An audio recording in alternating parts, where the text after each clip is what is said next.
წონის კლება ყველა დროის ერთ-ერთი ყველაზე აქტუალური საკითხია იმ ფონზე, როცა ჯანმოს მონაცემები ჭარბი წონა ჩვენს პლანეტაზე მცხოვრებ მილიარდზე მეტ ადამიანს აწყობს. წონასთან დაკავშირებული შეკითხვები დღის წესრიგში გაზაფხულის მოახლოებასთან ერთად კიდევ უფრო აქტიურდება. ხშირად ადამიანები წონის დაკლების მიზნით სხვადასხვა მეთოდს მიმართავენ. მეტიც ეს მეთოდები შესაძლოა ჩვენი ჯანმრთელობის დაზიანების ფასადაც დაგვიჯდეს. პრობლემების თავიდან ასაცილებლად ყველა ამ პროცესში მნიშვნელოვანია პროფესიონალების, ექიმების ჩართულობა. სწორედ მათი რეკომენდაციების მიხედვით უნდა ვმართოთ ყველა საჭირო პროცესი. გადაცემის ამ ბლოკს სწორედ ამ რეკომენდაციებზე საუბარს ვუთმობთ, რისთვისაც რამდენიმე წუთში ენდოკრინოლოგი თამარ კუპრეიშვილი შემოგვერდება, მანამდე კი ვნახოთ სტუმრის ვიდეო ბიოგრაფია, რამდენიმე წუთში კი პირდაპირ ეთერში ვბრუნდებით. თამარ კუპრეიშვილი 1994-2001 წლებში სწავლობდა თბილისის სამედიცინო აკადემიაში. 2006 წელს დაამთავრა თბილისის სახელმწიფო სამედიცინო უნივერსიტეტის ასპირანტურა. 2009 წელს კი თბილისის სახელმწიფო სამედიცინო უნივერსიტეტში დოქტორის აკადემიური ხარისხი დაიცვა. როგორც წაგვირდით, თამარ კუპრეიშვილი ენდოკრინოლოგია ჩვენთან ერთად.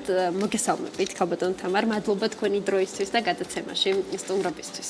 მოგესალმებით, მადლობა მოწვევისთვის, გილოცავთ დღევანდელ დღეს, დედებს და მომავალ დედებს, ვსურვებ ბედნიერ დედობას. ქალბატონ თამარ, საუბარი მინდა დავიწყო ყველაზე მნიშვნელოვანი და აქტუალური საკითხით. ხშირად ჩნდება დარწმუნებული ვარ თქვენი მისამართით შეკითხვები, რატომ ვიმატებთ წონაში. არის ხოლმე ჩივილები, რომ ადამიანები არ იკვებებიან იმ დოზით, რა დოზითაც იმატებენ წონაში. აი, აქ რა პროცესებთან გვაქვს საქმე, არის ეს ჰორმონალური დარღვევები თუ სხვა ჯანმრთელობასთან დაკავშირებული პრობლემები? სიმსუქნე არის თანამედროვე მედიცინის ერთ-ერთი მთავარი პრობლემა. ბოლო 60 წლის განმავლობაში სიმსუქნის გავრცელება გაიზარდა დაახლოებით 200%-ით. აქ გამოყოფენ 4 ფაქტორს, ეს არის კვება, დაბალი ფიზიკური აქტივობა, სტრესი, დეპრესია, შფოთვა და არასაკმარისი ძილი. სიმსუქნე ძალიან მნიშვნელოვნად არის დაკავშირებული, რა თქმა უნდა, კვებასთან, ჭარბი კალორიების მიღებასთან, რომელიც იქნება ამ დროს ენერგეტიკულ ბალანსთან, როცა ვიღებთ უფრო მეტ, ვიდრე ვხარჯავთ. მაგრამ ასევე მნიშვნელოვანია საკვების ხარისხი, რომელსაც ვიღებთ, ანუ მივირთვით, კალორიები მივიღეთ ტორტის ნაჭრით თუ ხილით, არის განსხვავებული.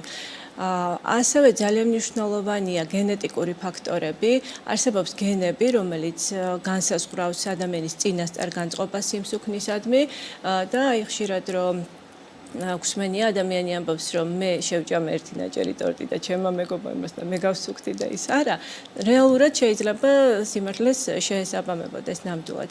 ძალიან მნიშვნელოვანია სიმსუქნის განვითარების პროცესში ნაწლავის მიკროფლორის ცვლილებები, ცხიმოვანი ქსოვილის ნაწლავის ჰორმონების და ცენტრალური ნერვული სისტემის კავშირი. ეს გზა ხშირად განაპირობებს მადის შექმნებას, დანაყრების შექმნებას. როცა ვსაუბრობთ სიმსუქნეზე, აუცილებლად უნდა ვახსენოთ ალბათ ერთი მდგომარეობა, ინსულინ რეზისტენტობა, ესეთი პოპულარული თემა, ხშირად სოციალურ ქსელებში განხილვისაგანია ხოლმე, რა არის ეს ინსულინ რეზისტენტობა. ინსულინი არის ჰორმონი, რომელსაც გამოიმუშავებს პანკრეასი, საკვები, რომელსაც ჩვენ ვიღებთ, გარდაიქმნება გლუკოზა. შემდეგ ეს გლუკოზა უნდა შევიდეს უჯრედში, რომ ჩვენ მისგან მივიღოთ ენერგია და ამ ფუნქციას ასრულებს სწორედ ინსულინი. იმ შემთხვევაში, როდესაც არის ინსულინ რეზისტენტობა, ან გენეტიკური ფაქტორების გამო, ან ორგანიზმში ჭარბი ცხიმის არსებობის გამო, უჯრედი ვერ რეაგირებს საკმაოდ ინსულინზე და ვერ ხდება გლუკოზის ტრანსპორტირება უჯრედში. შესაბამისად, გამოიყოფა სულ უფრო მეტი და მეტი ინსულინი. საბოლოო ჯამში, როცა მოთხოვნილებას ვერ დააკმაყოფილებს პანკრეასი, ვითარდება ტიპი 2 შაქრიანი დიაბეტი. ინსულინ რეზისტენტობა პირველ რიგში ვითარდება კუნთოვან ქსოვილში. შესაბამისად, კუნთებიდან, სადაც ვერ ხდება გლუკოზის სრულად უტილიზაცია, გლუკოზის გადატანა ხდება ღვიძლში და ღვიძლში ხდება ცხიმის წარმოქმნა. შემდეგ ეს ცხიმი ლაგდება შინაგან ორგანოებში, მათ გარშემო და რეალურად ეს არის სიმსუქნე, ვითარდება სიმსუქნე. თქვენ არაერთხელ ახსენეთ სწორი კვება და სწორი ცხოვრების წესი. აი, რას გულისხმობს უპირველესად ვისაუბროთ სწორკვებაზე. ხშირად არის ხოლმე ამის ინტერპრეტაცია არასწორად, რომ სწორი კვება უკავშირდება შიმშილს. ასევე მაინტერესებს, რამდენად ინდივიდუალურია სწორი კვება თითოეულ ადამიანისთვის. თქვენთან ერთად პაციენტები მოდიან დარწმუნებული ვარ, სხვადასხვა მიმართულებით დგება, ხო, მათთვის რეკომენდაციების გაწევა. რაზეა დამოკიდებული ჩემი რაციონი, ჩემი სწორი კვება როგორ შევადგინო? დიახ. სიმსუქნის კურნალობის საფუძველი არის ცხოვრების წესის მოწესრიგება. ეს გულისხმობს კვების მოწესრიგებას, საკმარის ფიზიკურ აქტივობას, ძილის მოწესრიგებას. კვების მოწესრიგება გულისხმობს პირველ რიგში, რა თქმა უნდა, საერთო კალორიულობის შეზღუდვას, შემცირებას, ასევე უნდა შემცირდეს მარტივი ნახშირწყლები, უნდა შემცირდეს ცხიმი, მაგრამ აღსანიშნავია, რომ ცხიმის სრულად ამოღება არ შეიძლება, 30% კალორიულობის რასაც ვიღებთ დღის განმავლობაში უნდა იყოს ცხიმი, იმიტომ რომ წინააღმდეგ შემთხვევაში სისხლში იზრდება ცხიმის შემცველობა, ეგრეთ წოდებული ტრიგლიცერიდების რაოდენობა და ამ დროს გულსიზრდე დაავადებების რისკი იზრდება. აუცილებელია რომ მოხდეს კვებითი რეკომენდაციების მორგება პაციენტის ცხოვრების წესთან, მის ინდივიდუალურ კვებით ჩვევებთან, იმიტომ რომ ეს არის ხანგრძლივი პროცესი. სიმსუქნე არის ქრონიკული დაავადება და ის საჭიროებს მთელი ცხოვრება მეთვალყურეობას. ამიტომ ძალიან მნიშვნელოვანია მოხდეს მორგება პაციენტის ცხოვრების წესის გათვალისწინებით იმ რეკომენდაციებთან, რომელსაც ჩვენ პაციენტს ვაძლევთ. პირველი 6 თვის განმავლობაში წონის შემცირება დაახლოებით 5-10%-ით უკვე გვაძლევს მნიშვნელოვან კლინიკურ გაუმჯობესებას. ძალიან მნიშვნელოვანია ფიზიკური აქტივობა, ფიზიკური აქტივობის გარეშე ძალიან რთულია წონის კლება, განსაკუთრებით გარკვეული ასაკის შემდეგ. ჩვენ რეკომენდაციას უწევთ ხოლმე საშუალო ინტენსივობის ფიზიკურ დატვირთვას, შეიძლება იყოს სეირნობა უბრალოდ, მაგალითად კვირაში 4-ჯერ 40 წუთის განმავლობაში. ნუ სადღაც კვირაში 150-160 წუთის განმავლობაში. ძილზეც მინდა ვთქვათ რამდენიმე სიტყვა დაახლოებით რამდენი საათი უნდა გვეძინოს, როდესაც წონას ვიკლებთ ზოგადად სწორი ცხოვრების წესისთვის და რა როლი აქვს სწორედ წონის კლების პროცესში მოწესრიგებულ ძილს? ძილი არის უმნიშვნელოვანესი ფიზიოლოგიური პროცესი, რომელიც აუცილებელია ჩვენი სრულფასოვანი ფიზიკური ფუნქციონირებისთვის, ჩვენი ფსიქიური ჯანმრთელობისთვის. სამწუხაროდ, ჩვენი დატვირთული რეჟიმის გამო პირველი რაც არალდება ხოლმე, რაც მსხვერპლად ეწირება, არის ხოლმე ძილი როგორც წესი. ჯანმრთელობისთვის რეკომენდებულია ამერიკის ძილის ფონდის რეკომენდაცია ესეთი, რომ უნდა გვეძინოს 7-9 საათი ღამის განმავლობაში. ძილის დარღვევა დაკავშირებულია მნიშვნელოვან ჰორმონულ ცვლილებებთან, მეტაბოლურ ცვლილებებთან, სისხლში მატულობს გლუკოზის ანუ შაქრის დონე, ინსულინ რეზისტენტობა ვითარდება, ან მისი არსებულის უკვე პროგრესირება ხდება, კორტიზოლის დონე იმატებს სისხლში და კიდევ მნიშვნელოვანია, რომ ჩვენ გვაქვს ესეთი ორი ჰორმონი, გრელინი და ლეპტინი, რომლებიც არის დაკავშირებული ჩვენს მადასთან, დანაყრების შეგრძნებასთან. გრელინი არის ჰორმონი, რომელიც დაკავშირებულია სწორედ შიმშილის ხნობასთან და როცა ძილი არის არასრულფასოვანი, არასაკმარისი, ასეთ შემთხვევაში გრელინის დონე მატულობს და ლეპტინის დონე, რომელიც განაპირობებს დანაყრების შეგნებას, მისი დონე ქვეითდება. ანუ ძილი არის უმნიშვნელოვანესი იმისთვის, რომ ჩვენ შევძლოთ წონის კლება, მჭიდრო კავშირშია სიმსუქნესთან, გარდა ამისა გულსიზრდე დაავადებებთან, დემენციასთან და ფსიქიურ აშლილობასთან. და კითხავთ წყალზეც. წყლის დალევას რა როლი აქვს ამ პროცესში? წყალი არის აუცილებელი, იმიტომ რომ როდესაც არის წყლის დეფიციტი ორგანიზმში, ნივთიერებათა ცვლის პროცესები ნელდება, ამიტომ მინიმუმ ლიტრი ნახევარი წყალი უნდა მივიღოთ აუცილებლად იმისთვის, რომ წონის კლება მივიღოთ შედეგად. ხშირად არის ხოლმე შემთხვევები, როდესაც მიკროელემენტებს ადამიანები თვითნებურად იღებენ ამ პროცესში, მათ შორის წონის დაკლების პროცესში. ექიმის რეკომენდაციის გარეშე. ეს რამდენად არასწორი მიდგომა სხვადასხვა დანამატის მიღება პროფესიონალის ჩართულობის გარეშე. მიკროელემენტებს ზოგადად ხშირად იღებენ პაციენტები წონის კლების სურვილის გარეშეც. ალბათ ძალიან რთულია ცხოვრების რეჟიმის გათვალისწინებით სრულფასოვანი კვება და ალბათ პერიოდულად მიკროელემენტების მიღება გვეხმარება, მაგრამ ეს უნდა მოხდეს აუცილებლად ექიმის რეკომენდაციით, იმიტომ რომ შეიძლება დაგვაზიანოს არასაჭიროდ მიღებულმა მიკროელემენტმა, ხო?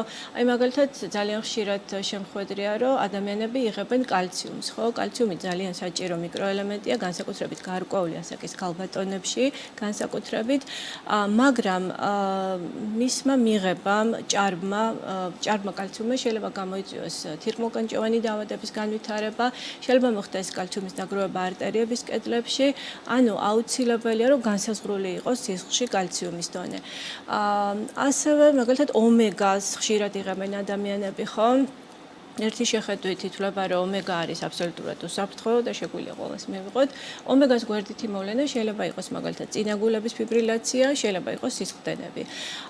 ასევე როგორც ენდოკრინოლოგმა უცილებლად უნდა ავნიშნო იოდის მიღებასთან დაკავშირებით, მცირდება ესეთი შემთხვევების რაოდენობა, მაგრამ მაინც გვხვდება დასრული ადამიანები, რომელსაც შეიძლება ქონდეს კვანძოვანი ჭიყო, შეიძლება ქონდეს აუტოიმუნური თიროიდიტი, იღებენ იოდის პრეპარატებს და ამ შემთხვევაში უშუებელია იოდის მიღება იმ ჯგუფშიც კი სადაც ჩვეულებრივ ითვლებოდა რომ უნდა დაგვენიშნა ორსულები და ბავშვები საქართველოში დისკუსიის საგანია დავნიშნოთ თუ არა იოდი ამიტომ იოდს განსაკუთრებით და ზოგადად თვითნებურად მიკროელემენტების მიღებას მოვერიდოთ. კი ბატონო, წონის კლებასთან როცა გვაქვს საქმე, ადამიანებს გვიყვარს მარტივი შედეგები ხანმოკლე დროში და ამ პროცესში ძალიან ბევრ შეცდომას ვუშვებთ და ვაყენებთ ზიანს საკუთარ ჯანმრთელობას. ამასთან დაკავშირებით მინდა გკითხოთ, ხშირად არის ხოლმე ტენდენციური ბოლო პერიოდის განმავლობაში სხვადასხვა დროის შუალედებით კვება, მათ შორის 18 საათიანი, ეგრეთ წოდებული 24 საათიანი. ამასთან დაკავშირებით რას ამბობს მედიცინა? ზოგადად ჩვენ რეკომენდაციას ვუწევთ კვების მოწესრიგებას. ანუ თვლით, რომ ადამიანმა წონაში უნდა დაიკლოს ისე, როგორც შეძლებს მერე გააგრძელოს მთელი ცხოვრების განმავლობაში კვება. 18 საათიანი დიეტა დიეტებში ალბათ სხვასთან შედარებით უფრო ჯანმრთელად შეიძლება ჩაითვალოს, იმიტომ რომ დაფუძნებულია პრაქტიკულად იმაზე, რომ არის გარკვეული მონაკვეთი დროის, როცა ინსულინის რაოდენობა ორგანიზმში მცირდება, იმიტომ რომ საკვებს არ იღებს ადამიანი, საკვების საპასუხოდ გამომუშავებული ინსულინის რაოდენობა მცირდება. მაგრამ ჩვენ არ ვუწევთ ამ ტიპის კვებას, ენდოკრინოლოგები არ ვუწევთ ამ ტიპის კვებას რეკომენდაციას, იმიტომ რომ ჯერ კიდევ ბევრი კვლევა უნდა ჩატარდეს, ბევრი კვლევა ტარდება და შედეგები ამ დიეტასთან დაკავშირებით არის საწინააღმდეგო. ამიტომ ალბათ უმჯობესია, რომ შედეგის მიღება გქონდეს გათვლილი ცოტა გრძელვადიან პერსპექტივაზე, იმიტომ რომ წონაში მატებაც ერთ დღეში არ მომხდარა, შესაბამისად წონაში დაკლებაც ერთ დღეში ვერ მოხდება. და შედეგი რომ შევინარჩუნოთ ამისთვის საჭირო რომ არ ვიჩქაროთ. ნაკლებად მივაყენოთ ორგანის სტრესი და უნდა გავთვალოთ აი დაახლოებით 6 თვის განმავლობაში 5-დან 10%-მდე წონის კლება. კი ბატონო. წონის კლების მედიკამენტებზეც მინდა გკითხოთ, როცა მიკროელემენტებზე ვსაუბრობდით, მათ შორის მედიკამენტების სხვადასხვა საშუალებებს ინიშნავენ ხოლმე თვითნებურად, მათ შორის აი ბოლო პერიოდში ბუმია, ოზემპიკის მთელ მსოფლიოში. არა მარტო ჩვენ ქვეყანაში. აი ამასთან დაკავშირებით რა რეკომენდაციები გექნებათ? პირველი რეკომენდაცია წონის კლების პროცესში არის, რა თქმა უნდა, ცხოვრების წესის მოწესრიგება. საჭიროების შემთხვევაში საჭიროა დაინიშნოს მედიკამენტი. ოღონდ მედიკამენტი უნდა დაინიშნოს ექიმის მეთვალყურეობით აუცილებლად და მედიკამენტის მიღება, ინjekციის გაკეთება არ ნიშნავს იმას, რომ ჩვენ შეგვიძლია მივირთვათ ყველაფერი. ცხოვრების წესის მოწესრიგების გარეშე მედიკამენტები სამწუხაროდ შედეგს არ გვაძლევს. კი ბატონო, ბოლო პერიოდში ასევე აქტუალური პრობლემაა ქრონიკული დაღლილობა. ამ დროს როგორ ვიქცევით, რასთან გვაქვს საქმე, რა პროცესში უნდა ჩავრთოთ პროფესიონალი, როდესაც შევამჩნევთ, რომ ამ პრობლემის წინაშე ვდგავართ? ქრონიკული დაღლილობა არის საკმაოდ გავრცელებული ჩივილი პაციენტებში. ასეთ შემთხვევაში პირველ რიგში ალბათ უნდა გამოვიყუროთ ფარისებრი ჯირკვლის ფუნქცია. საქართველოს ითვლება ტრადიციულად ენდემურ კერად, ხო? მიუხედავად იმისა, რომ იოდის დეფიციტი ითვლება მოგვარებულ პრობლემად საქართველოში, ფარისებრი ჯირკვლის დაავადებები ეს არის სამხარეო პათოლოგია. ამიტომ პირველ რიგში გამოვიყუროთ ფარისებრი ჯირკვლის ფუნქცია. ყველასთვის ცნობილი TSH და FT4 გამოვიყუროთ. ასევე ძალიან მნიშვნელოვანია რკინის გამოკვლევა, საკმაოდ გავრცელებულია ქალებში, განსაკუთრებით რკინის დეფიციტი. სისხლის საერთო ანალიზში რომ არ არის ანემია, ეს იმას აღნიშნავს, რომ რკინის დეფიციტი შეიძლება არ იყოს. D ვიტამინის გამოკვლევა არის ძალიან მნიშვნელოვანი. D ვიტამინის ძირითადი წყარო ორგანიზმისთვის არის D ვიტამინი, რომელიც წარმოიქმნება ორგანიზმში მზის ზემოქმედებით, მზის სხივების ზემოქმედებით. წლის ცივ პერიოდში ნაკლებად ვართ მზეზე, არასაკმარისი დროით ვართ და შესაბამისად D ვიტამინის დეფიციტი და მასთან დაკავშირებული სისუსტე დაღლილობა საკმაოდ ხშირად გვხდება. კი ბატონო თამარ, ჭარბიწონის პრობლემას რომ დაუბრუნდოთ, თქვენ დასაწყისშიც აღნიშნეთ, რომ სოფლიო მასშტაბით გაზრდილია შემთხვევები და მომატებულია საკმაოდ დიდი პროცენტული მაჩვენებლით. საქართველოში როგორია მდგომარეობა? თქვენი გამოცდილებიდან გამომდინარე, მომართვიანობა რამდენად მზარდია ბოლო წლებში და ძირითადად რა საკობრივ კატეგორიას აწუხებს დღეს ჩვენს ქვეყანაში წონის პრობლემა? დიახ, საქართველოშიც ვთვლი, რომ წონასთან დაკავშირებული პრობლემებმა მოიმატა, რა თქმა უნდა, განსაკუთრებით ალბათ ეს თვალშისაცემია ბავშვებში, იმიტომ რომ ნაკლებად მოძრავი ცხოვრების წესი აქვს სამწუხაროდ ბავშვებს. ძალიან ხშირად ქალებს უჩნდებათ აღნიშნული პრობლემა მენოპაუზის შემდგომ პერიოდში, პრაქტიკულად ყველა ასაკობრივ ჯგუფში. და შეგვიძლია ვთქვათ, რომ ეს გაზრდილია ეს მაჩვენებელი პრობლემას გვაქვს. მე ვერ გეტყვით სტატისტიკურ მონაცემს, მაგრამ რასთანაც შეხება მაქვს ყოველდღიურად, რა თქმა უნდა, გაზრდილია. იცით რა, სიმსუქნე არ არის მხოლოდ სიმსუქნე ფასდება სხეულის მასის ინდექსით, ხო? წონის შეფარდება სიმაღლესთან.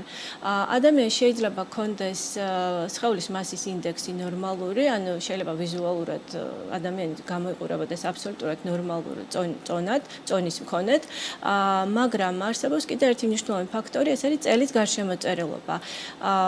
სხეულის მასის ინდექსი შეიძლება იყოს ნორმალური და წელის გარშემოწერილობა შეიძლება იყოს ნორმაზე მეტი. ეს არის აბდომინალური სიმსუქნე. ქალებში ევროპაში იყენებენ ასეთ მაჩვენებელს 80 სანტიმეტრზე მეტი და მამაკაცებში 90-90 სანტიმეტრზე მეტი. ამერიკაში უფრო მსუბუქი არის, შერბილებულია 88 სანტიმეტრზე მეტრი ქალებში და 102 სანტიმეტრზე მეტრი მამაკაცებში. ანუ თუნდაც სხეულის მასის ინდექსი იყოს ნორმაში, წელის გარშემოწერილობა თუ გაზრდილია, ეს არის აბდომინალური სიმსუქნე და ზუსტად ეს სიმსუქნე არის კავშირში გულსისხლთა რისკების მატებასთან. ასე რომ სიმსუქნე ძალიან გავრცელებული პრობლემაა სამწუხაროდ და არ არის ადვილი მასთან ბრძოლა. კი ბატონო, და ბოლოს კითხავთ, ჩვენ საუბრის დასაწყისში ეთერამდე საუბრობდით, რომ საკმაოდ რთულია ასეთ პაციენტების მართვა უპირველესად იმიტომ, რომ მათი ემოციური მდგომარეობაც გასათვალისწინებელია.